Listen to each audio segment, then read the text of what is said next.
Hello, everyone. We'll go ahead and get started.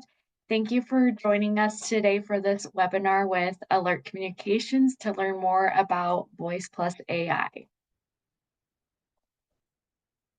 My name is Megan Cazell, and I am the head of the marketing team here at Alert.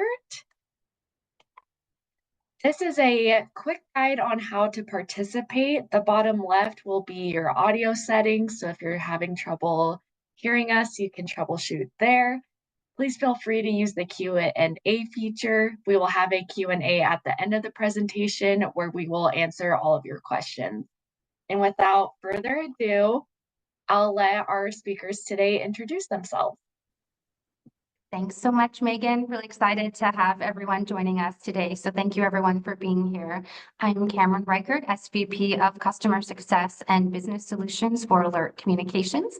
I have 25 years of experience working with SMBs in the space, with the majority of my career focused on customer success, account management, retention, and growth strategies. Over the last several years, I've crossed over into the product space, supporting product development for the organization with the focus on identifying and building solutions that add value for our clients.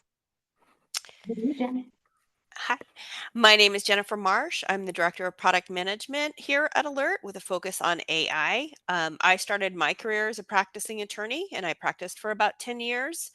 I then went on to work on data products with a focus on analysis as well as product management and building out those data products, mainly in the legal research space. And I joined here over the summer to help focus on the product management of our AI solutions. So it's nice to meet all of you virtually. And I'll pass it back over to Cameron. All right. So before we get into what you're all here to learn more about today, Voice Plus AI, I just wanted to do a brief overview about Alert Communications if you're not familiar with us already. I think we have a mix of some of our existing clients on the call with us today, as well as some other folks who are curious about this solution. Since 1965, Alert Communications has helped thousands of law firms grow their businesses through our inbound and outbound virtual receptionist intake and retainer services. We build complete solutions for law firms that are designed to create amazing brand experiences, qualify and convert leads to signed retainers, and really maximize your marketing dollars. Clients who have used our service have shown a 30% increase in their CSAT scores, and on average, we're converting 85% of all qualified leads to signed retainers, just to name a few. Next slide, Megan. So Alert's agents only support the legal industry. So we hire to that particular profile for those individuals that we think are a best fit for representing law firms. They are trained specific to the legal industry, all of the terminology, practice areas, all of the skills that you need to be empathetic, qualify and complete an intake, and then really close that to a signed retainer. So we hire, train, and performance manage all of our intake specialists to the legal industry, which we believe ultimately delivers a better experience for you, and then really increases conversions. And then at the end of the day, is a better experience for our agents as well, since they're really only focusing on one primary industry. Slide, Megan. Cool. So why did we develop this solution? We're going to talk about Voice Plus AI today. So really to kind of kick this conversation off with, why have we developed this? And, thinking about just how is it possible to ensure our vision is how do we make sure no call is ever on hold and no call ever goes unanswered? We know that, we have firms out there running advertisements on television, on radio. There's billboards, there's buses and bus stops. We have calls that come in through, any number of channels. And it can be tricky to, oops, I have an echo. I'm sorry, Frank. See that? Let me just mute myself and unmute and see if I can resolve that. Is that any better? Jennifer, Megan. Yes, thank you, Frank. Gotcha. Great. So we know calls can come in from any number of these channels. We want to make sure every opportunity is captured, regardless of the situation. And there's things that happen outside of our control sometimes. An equipment outage in your office, maybe the phone system goes down, an internet outage, power outage, whatever that might be.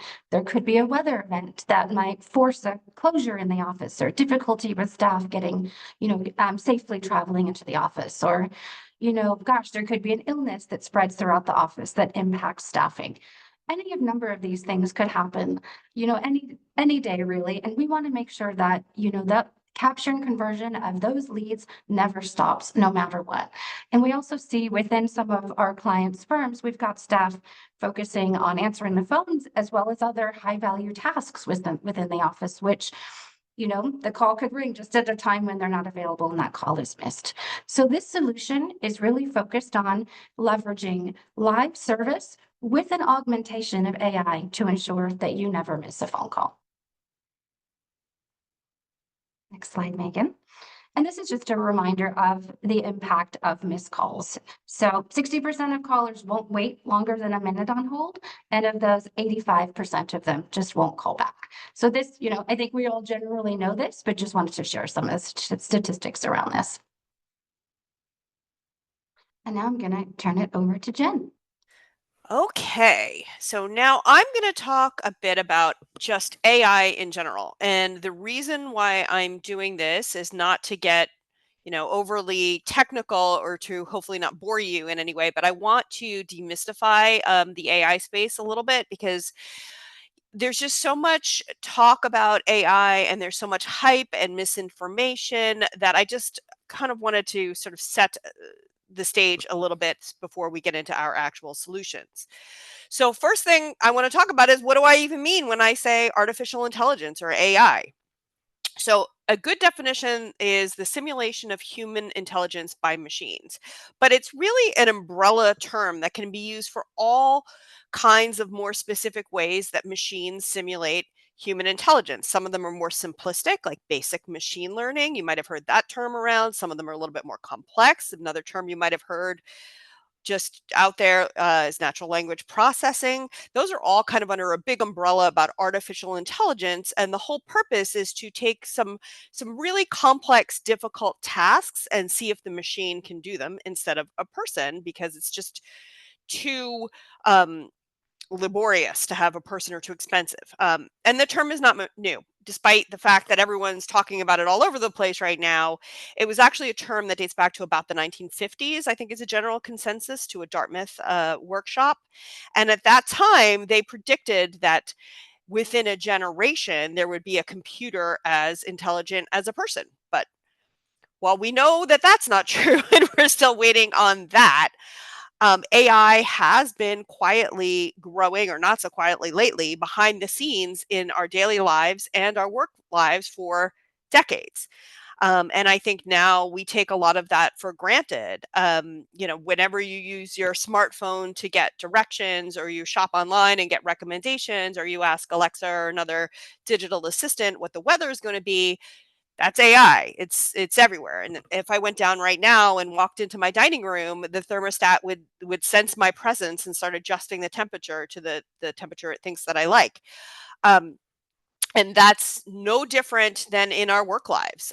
There has been a lot of hype and caution and negativity and fear, I think, over the last couple of years in our legal work lives about what is AI and what is it going to do, and is it either going to replace attorneys at the most extreme, or all these other things. But given that I have worked in this field, dealing with legal data for, it's getting close to 2 decades almost at this point, we have been automating processes with and without AI for decades. And I think some of the most simplistic examples that you're probably familiar with are your email that filters out your spam. Other automations that are not necessarily AI, but things that you probably at your firm have come to rely on, are things like automated reminders from your billing system. But if there's any attorneys on this call, even in your legal work, if you are an attorney, kind of like myself, of a certain, let's say, experience level. When you went to law school, you either learned or heard about being shepherdizing cases by hand, and now know that you would never do that. You would go to an online citator, either through Westlaw, Lexis, or Bloomberg. Or if you think about how we used to research cases, like say in the late 90s, we used these things called books, and then we used these queries with called terms and connectors or Boolean queries to actually find those case laws that the partners swear existed that did not really exist. And now probably you know that you can use a natural language or Google search and get much better results because the searches now give semantic meaning to those terms and can find things that you never were able to find before. That's all AI. That's AI working behind the scenes, and it has, which is always gives me personally a chuckle when I see all the panic about AI, because literally we've been using it for 2 decades, whether we knew it or not. And the more important thing to understand is the reason why we probably didn't think of it in those way in such extreme ways before, and we are starting to now, is because AI is not a person. It doesn't decide. It doesn't really analyze or think. It is something that handles certain discrete tasks that you may or may not be aware that it's doing. And it's doing that by following patterns and instructions or making predictions. But it's a tool. It's a tool that's under our control, and it's one that we can direct and adjust to meet our specific needs and to have it focus on specific tasks. Megan, if you could please advance to the next slide. So, all the hype now is about generative AI. But generative AI is really just another type of AI that sits under that general umbrella that we were just talking about. The distinction between generative AI and the regular just bucket of AI things that we were able to do before with, like I was saying, with the more simplistic machine learning or natural language processing, is that generative AI can create content. It can create text, images, music, though I don't know that I want to listen to any AI generated music just yet. And if you've been following the most recent news, it can make some pretty cool videos from text. On a simplistic term, it can draft emails. It can, generate social media posts that are okay. They were a little rough before. They're getting a lot better. It can help with brainstorming, but it's generating content. It's not actually thinking or understand. If you have it powering a chatbot, for example, it is following patterns and algorithms, and it's being trained that it was trained on, and then on content it was trained on, and then it's also um, following instructions and prompts that we have created. Um, so reiterating again, it's really important to understand that AI is a tool. It's a tool that handles certain tasks, even generative AI. It's not a replacement for human employees, nor is it something that is going to take over our businesses. Its best use case is to figure out what it's good at and point that at specific tasks, especially those kinds of tasks that are repetitive and time consuming, so that it frees up the people to do things that are more complicated. And so that's why I like to try to start here with sort of this general understanding and demystifying of AI, because it can seem really intimidating in how it's being portrayed in the news, or at how it's being referred to as being overly complex. But it's really our best use cases are ways that we can find where we can harness the tasks that it's good at, and we can point it at things that make our lives easier and not harder. So it's about enhancing our capabilities as people to do other types of things. If I can go back to that shepherdizing example, to the extent that there are attorneys on the call, can you imagine how much time is freed up now that you don't have to check every single case to determine whether it's good law every time you submit a brief, whether you're using the citator or even like a brief brief analytics, that's the word I'm trying to get out, product that will automatically tell you whether the citations are good or not. That it was incredibly laborious. And right now, it's the same thing when we talk about generative AI. So if you haven't already, and I always recommend that to like further get used to these concepts even more, go ahead onto ChatGPT or any one of these available LLM products, set up a free account, and start playing around with it. Um, One of the things that I like to do, just to as a prompt to play around, is if you have any difficult concepts that you're trying to understand, ask ChatGPT to explain it to you like you're 10 years old, or ask it to um, explain it in plain English. It's really great at translation. It's really good at sort of explaining things step by step. If you need to brainstorm something, you can ask it, here's what I'm thinking about. Did I forget anything? Can you give me, here's a messy notes for a social post. Can you clean this up into something that I can actually use? It's really good at stuff like that. So go ahead and sort of play with it and see those kinds of tasks that it's really good at to free up your time. And the reason why I'm setting that stage, Megan, if you could go on to the next slide, is because now we have a new advancement, which is voice AI. And voice AI it's a really exciting development, but all it is sort of the next step in that process, meaning it's putting a voice to that text that's being generated. So it's basically doing the same thing that we'd be doing in general with an LLM. It's just using voice and going back and forth, as opposed to doing it in like a chatbot. Um, but the advancement here is that allows you to have a pretty natural and conversational conversation with the AI. Now, it's not perfect. It doesn't sound completely human, but it's pretty close. So it allows us to create this virtual receptionist that can answer calls, take messages, and even assist customers with common questions. And we'll get into this a little bit more, but keep in the back of your mind when we're thinking about replacing some of these tasks, it's not really a replacement, especially not now. It's not really a replacement for a person or a human, but it is definitely a really good alternative to voicemail or IVR systems or other technology that was really just not a very good customer experience. Now customers can have a really good experience and have a fairly natural conversation with an AI agent, who can answer their questions and hopefully solve some basic problems pretty quickly. So with that, I'm going to pass it back over to Cameron to have her talk more about the business side of things. Awesome. Thank you so much, Jennifer, for that background. And we really do view this as not a replacement for humans. It's an augmentation of humans. It's not a one-size-fits-all solution. We'll get into some of the use cases in a moment, but it's how do we leverage the AI to do those more repetitive types of tasks. It's gotten really great at answering the phone, having natural human-like conversations to free up the humans to do more high-value, complex, and more sensitive types of work. So we now at Alert have the ability to introduce AI into your call answering strategy, whether you're a client with us today or are interested in our services, to ensure that you never miss a phone call and you maximize your return on ad spend.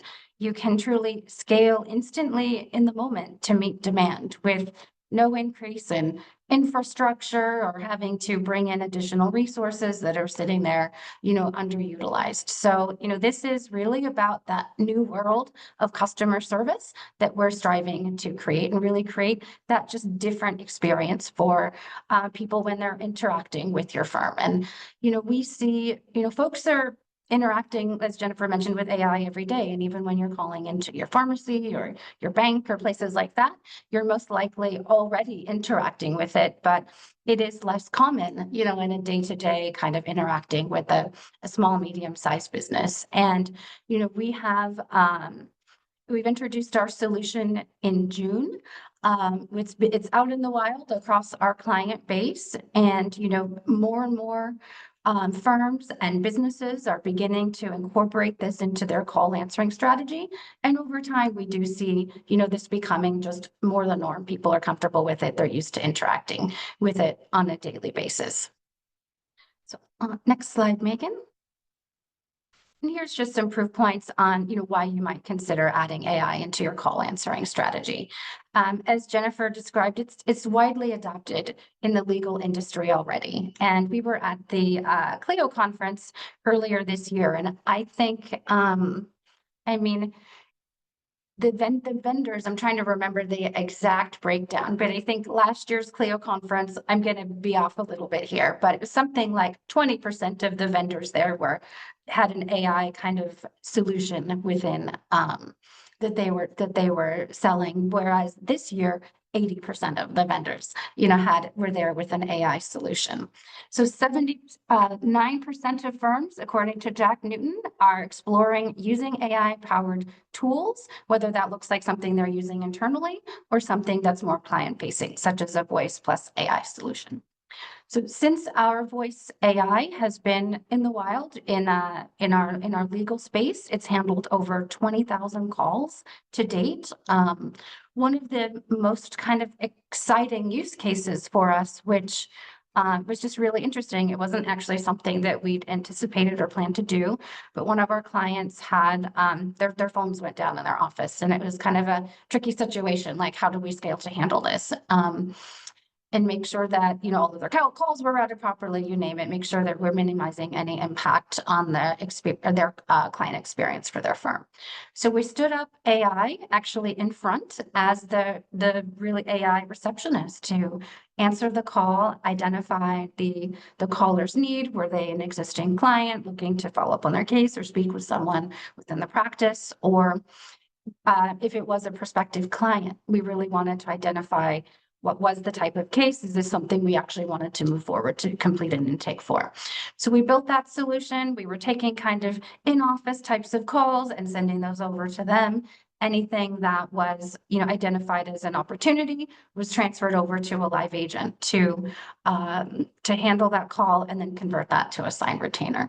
So during that period, the AI handled, I think, 10,000 phone calls for them. 2,000 of those were, prospective cases that were turned over to a live agent, and then 92% of those were converted to a signed retainer. So, ultimately, I think that was a really nice success story to show, how it really can scale in the moment and be there to make sure that you really never miss a beat, given knowing that call volumes can fluctuate and we can never predict them with 100%, perfect accuracy.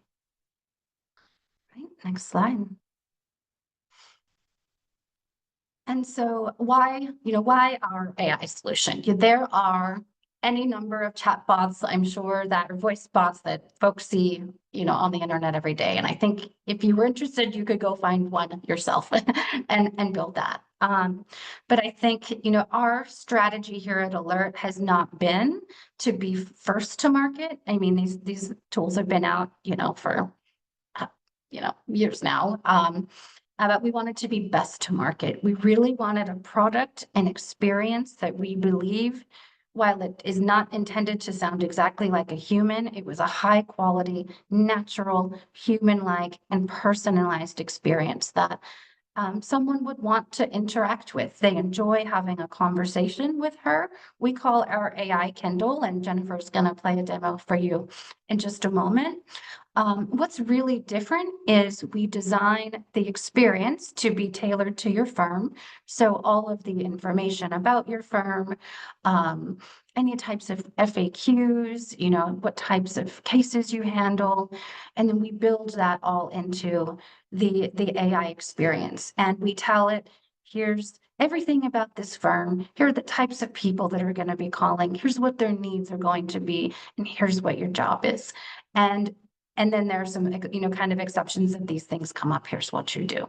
And then from there, it's free to really conduct a really unique, personalized experience. So no two calls are the same, which I think you'll hear is what really makes this different and why we believe it's a really great solution, especially as this is becoming kind of a first step into introducing AI into more at the SMB space.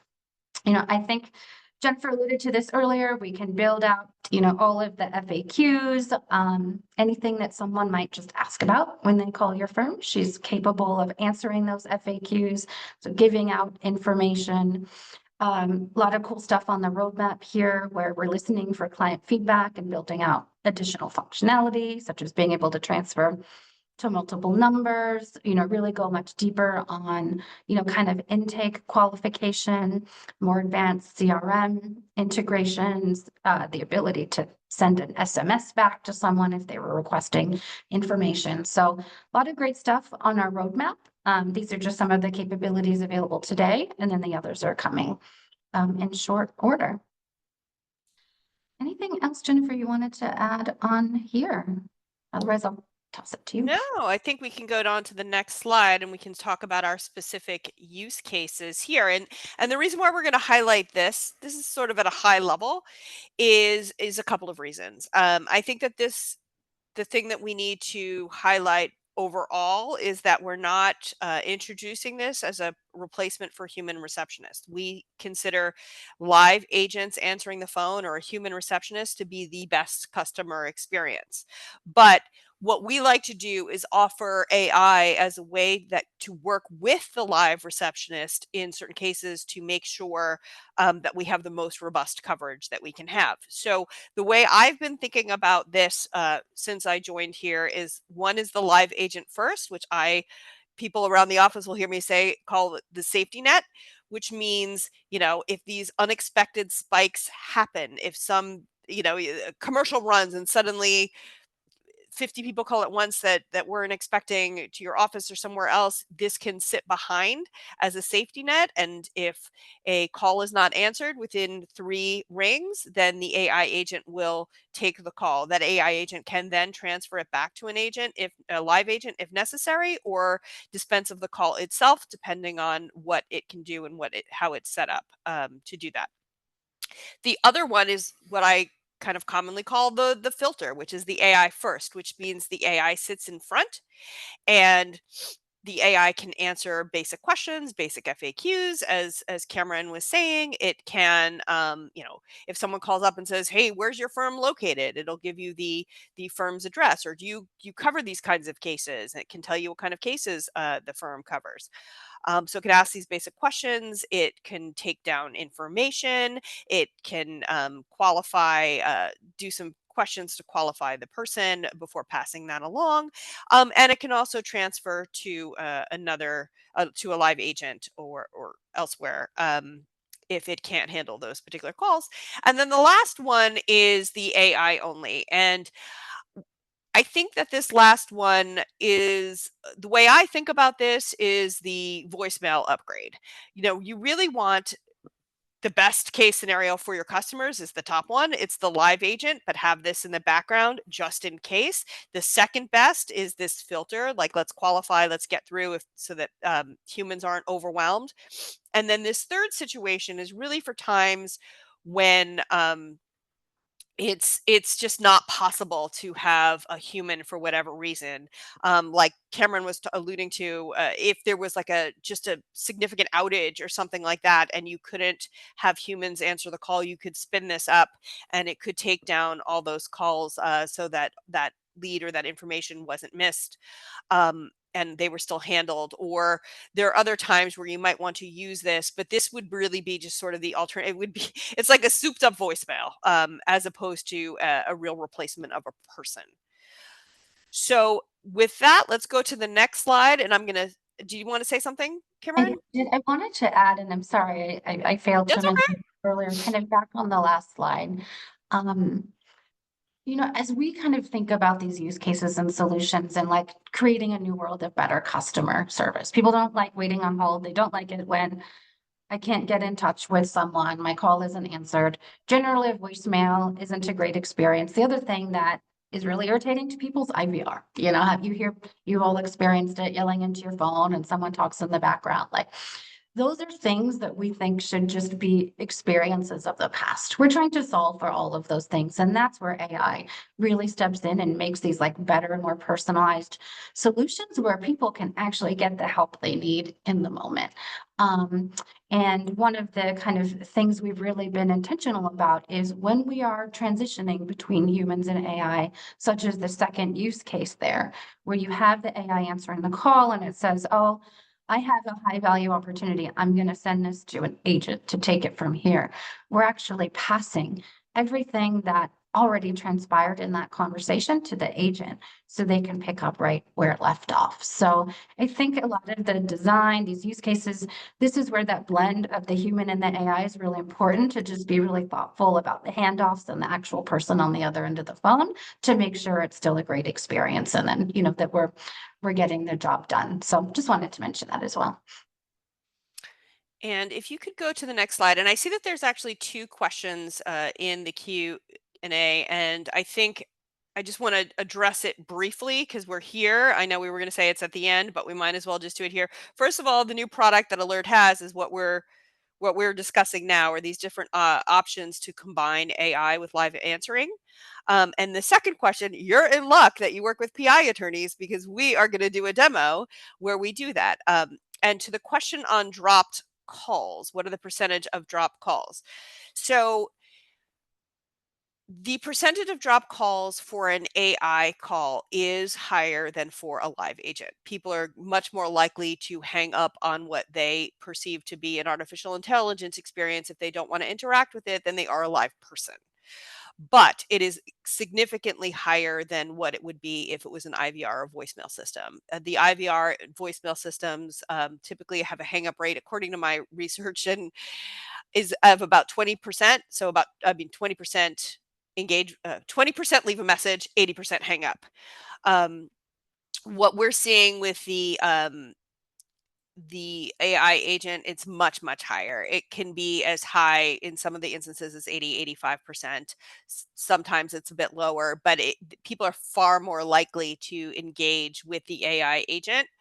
I think one of the things that is holding us back a little bit right now is just the public getting used to it. I think that the public is still somewhat, they're used to voicemail and they're used to IVR systems, even though they don't like them. They are not yet used to an AI agent, but I think that is going to change extremely rapidly. I think we see, even in the last couple of months, more and more people are engaging with it, and it's just going to become a ubiquitous technology, I think, within the next few months, where literally every place that you call, instead of doing an IVR, you're going to be talking to an AI agent first, or as part of the experience. So with that said, this is Spartan and Tasker. This is a completely made up law firm that's located in Oklahoma. And we are going to hear a demo that is a person. You can judge my acting skills, but it's me calling up and pretending to be someone who was hurt in an accident and see how she handles it. I'm going to ask her a few different questions. And so if you could, Megan, could you unshare and then play the demo, and then we're gonna have to reshare. We're just having to do this for sound purposes.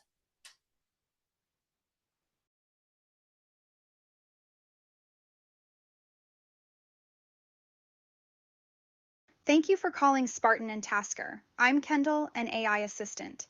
This call may be recorded for quality and training purposes, as well as to help direct your information to the right person. How may I assist you? I was in a really bad car accident, and so I was trying to reach out to talk to an attorney. Maybe, I don't know, does this firm do like car accidents and injuries and cases like that? I just need some help.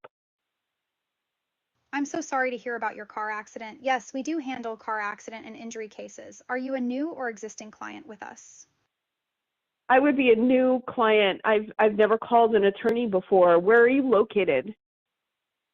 Thank you for contacting us. We are located at 2735 North Trojan Drive, Suite 218, Jenks, Oklahoma 74037. Could you please provide your first and last name so I can pass your information along to one of our legal professionals?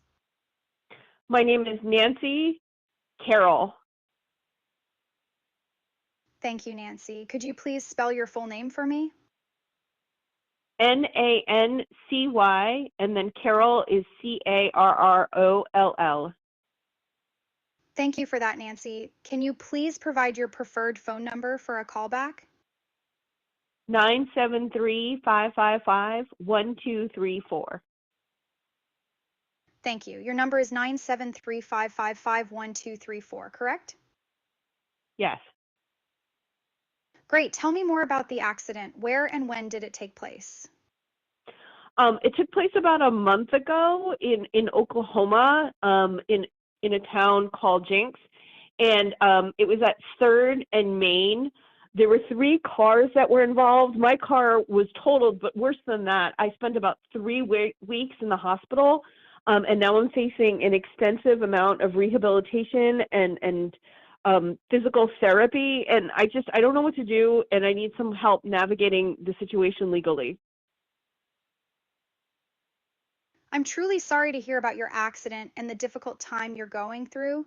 I'll make sure a legal professional reaches out to assist you. Is there anything else you'd like to add?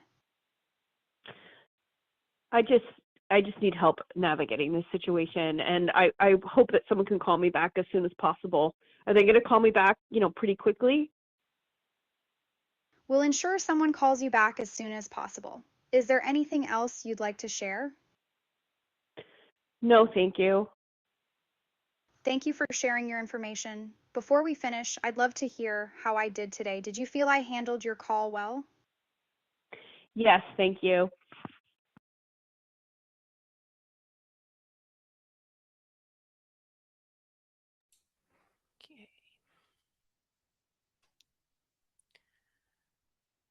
Okay, so there is, so I want to say a couple things about that. As you can see, not perfect, but you can have that back and forth conversational. Now it's a little bit different than other kind of systems before because what she's actually saying is not completely programmed, right? She's responding to the person who is speaking to her. So she's not following a script tightly. She's given some goals. She's told to say some things. She's told to ask some questions, but she's not literally following a script. She's responding to the person and what they're saying. And you can also see that that information that would be gathered from that call could then be sent on. You had her name, you had her phone number, you had what happened, and that could be sent on. And that's why she spells the name and things like that. So it makes it easier to pass along that data. Um, and I just wanted to also point out that at the end, this is our demo line. So on our demo line, she will ask for some feedback about how she did. That wouldn't be on a client's line or a customer that we had's line. That would be bespoke and set up the way that they needed it to be with the questions that they needed asked or the particular functionality that she would do if she needed to answer questions or take messages or transfer, whatever it is, it would be set up for that client. This is just set up for our purposes, so that's how we did it. And I saw there's a question about Spanish. Right at this moment, no, she is English only. However, it is in the very near future that we are going to have Spanish. I'm hoping within the month we're going to be able to do both English and Spanish, and then further down the road, we'll be thinking about what other languages we want to incorporate. If the call, this is a good question too. If the caller asks questions that aren't relevant, so if the caller goes and asks things that are prohibited, for example, if they ask, what's my case worth, or do I have a good case, or things like that, ask for essentially legal advice. The prompting and programming will have the AI say that she cannot give legal advice. And if someone goes completely off the goal of the call, she will steer them back and she'll continue to keep steering them back until they either answer the question or not. But she won't start talking about, flavors of ice cream or whatever. If the caller starts saying other things, she will say, that's great. Now I need to take some information about your legal matter, and she'll bring the person back. Oh, I think there's one more question that popped up here.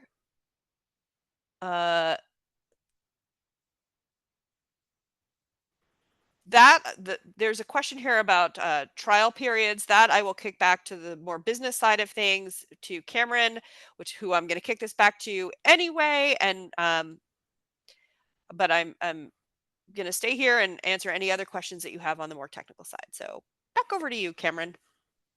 Yeah, thank you so much, Jennifer. So we hope that, everyone they want to know what the experience is like. So we hope that that example really demonstrates the voice, the kind of tone that it takes. We've really been I think one of our advantages that differs from some of these other kind of voice bot companies out there is we've been doing live service for decades. So it's taking all of those learnings, how to build great conversations, what is the right tone, how do you, and taking all of that knowledge and really building that, into this experience. So it's really unique and really the right experience that you want to create for your firm.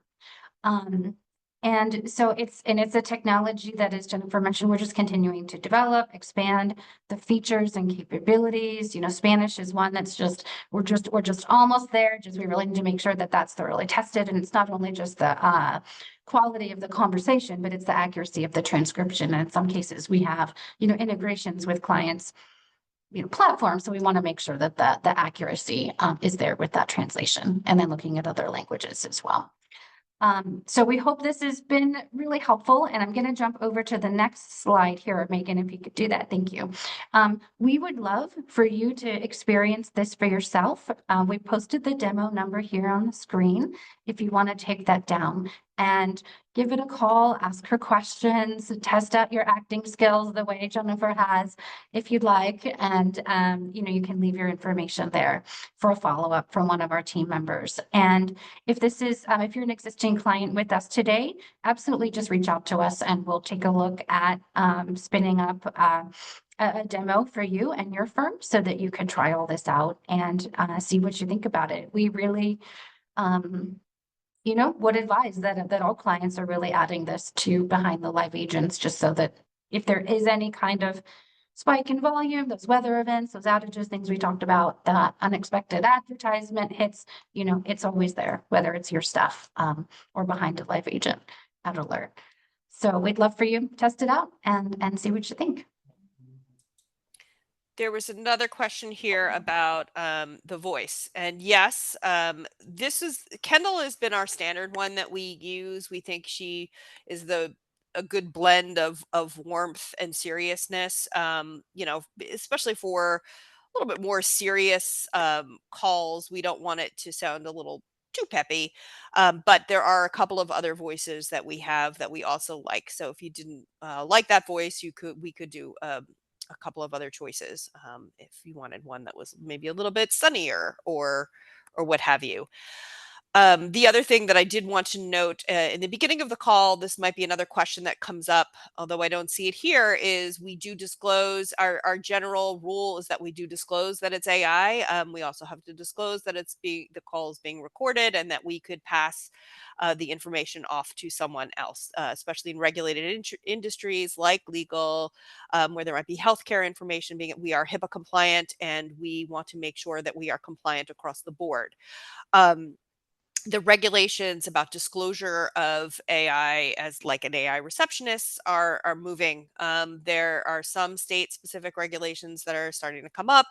It's going to be a moving landscape. So we have taken a conservative approach where we really just think disclosure is the best policy, but that is a question that we get asked a lot. So I wanted to bring that up. And I just think it's cool. I think it's cool to say that this is what we're doing and this is a new technology to take advantage of. I don't think it's something to hide or to pretend isn't happening. I think that isn't, I think that it's, again, I think that it's cool. So I think it's cool to disclose. So we do that. Our standard greeting is to disclose that it's an AI agent and what she can do and that the call is being recorded and that the information might be passed on. Are there Great. any other questions? I don't think Stephanie's question was answered. Will there be a trial period to find out if the AI fits the firm?